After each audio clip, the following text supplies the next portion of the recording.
What if you could hit your highest ever revenue record month in just a month? What if you had to change nothing about your strategy and just did one thing again and again and again, and every single month you skyrocketed past your previous month?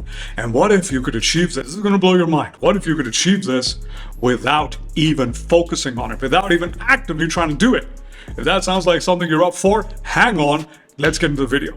Hey guys, my name's Yahya. I am the founder and creator of Record Breaker, where I help you shatter past your highest revenue record months in the shortest amount of time. And in today's video, I'm going to share a formula, a success factor, a principle I learned about 5 years ago that has completely transformed my life. It's completely transformed my businesses. It is the single most important thing that allows me to get my clients to 5x, 10x, 16x their revenues in short spans of time, like a month. So without further ado, let's get into how this works. Now, we've all heard about 10xing your thinking and thinking 10x and doing 10x and this, that, and the other, but how on earth are we supposed to think in terms of 10x if we've never achieved 10x by ourselves? Now, before I get into the formula, let's rewind a little. Story time. So a couple of months ago, I signed on a client who was pretty much stuck at about the $1,000 to $1,500 mark. And when I asked her, what sort of money would you like to make? She's like, I want to make $5,000, $5,000. Now, technically that's 5x her revenue, but that's easy to do. That's really not that exciting. So I was like, all right, $5,000 makes sense,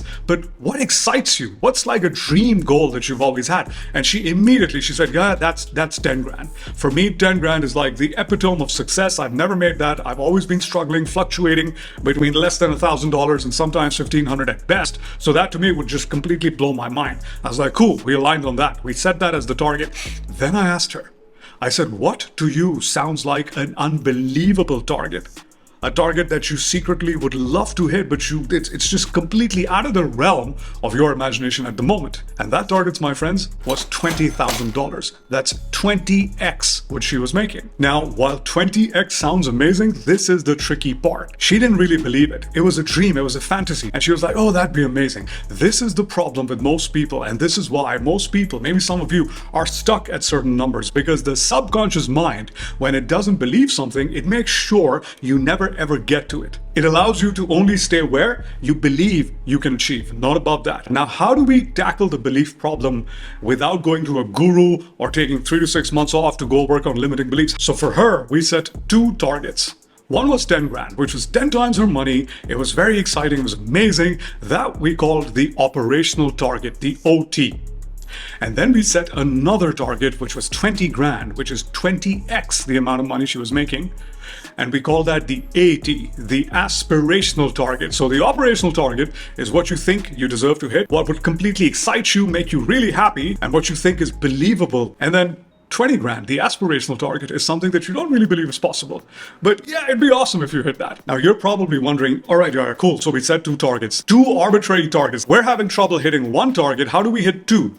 The answer is, my friends, you don't. You only hit 1 of them. And that 1 is the aspirational target. So what we did was we aligned on the fact that we were going to hit $10,000 no matter what. With our eyes closed, with one hand tied behind our back, we were just going to hit it. What that means is we had the subconscious comfort that we're going to hit $10,000 anyway, which was very comfortable. It was great.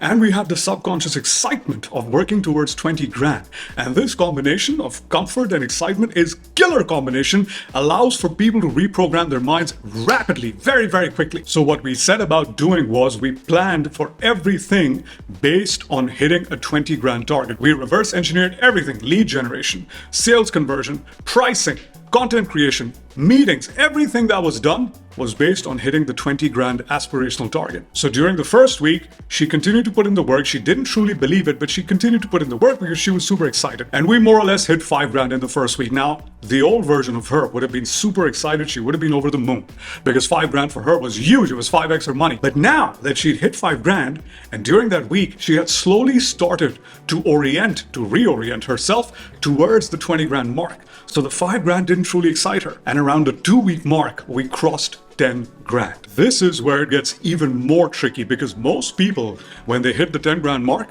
would be super excited. Basically, they just 10x their revenue, so they'd be over the moon. And their mind, their subconscious mind, would start throwing thoughts at them. You did it! This is amazing! Time to take a break.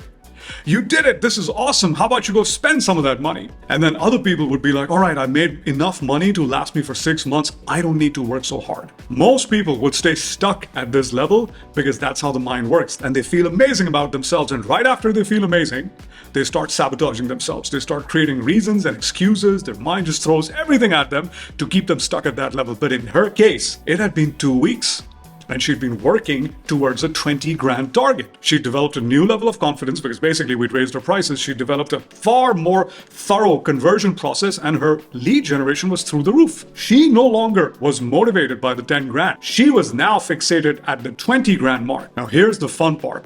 Throughout those 2 weeks, she had started shifting her belief. As the results started to come, what we did beyond the 2-week mark is essentially we had shifted her belief threshold from 10 grand to 20 grand. And because her belief threshold had shifted, what had also happened was a major identity shift had taken place inside of her psyche. She was no longer thinking, feeling, behaving, talking like the person who used to make $1,000, $2,000 a month. She was now behaving like an entrepreneur who was going to make 20 grand. And sure enough, boys and girls, we hit $26,000 cash collected in 32 days. And so the way this concept works is it completely shifts your vision to an arbitrary target. Could be anything. You can set anything's got to be higher than your OT.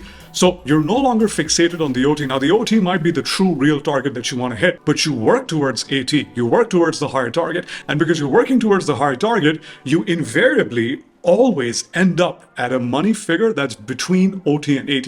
You never end up at a figure below OT, which is where most people end up because they only plan for OT, and OT is restricted by what they think they believe about themselves to be true and their beliefs about what they are capable of achieving. Now, most people in the beginning are not capable of believing that they're going to achieve more because they've never achieved that. So we shift the belief threshold. How do we shift the belief threshold? By aiming for a target that's higher and achieving the target and watching reality unfold around us. This is literally the same trick that allowed me to scale my third business to $1 million 1 year after launching it. So if you're interested in learning the specifics of how she did, what she did, I'm going to link a video right here for you to check out. And until then, boys and girls, I'm out of here. I'll see you next time.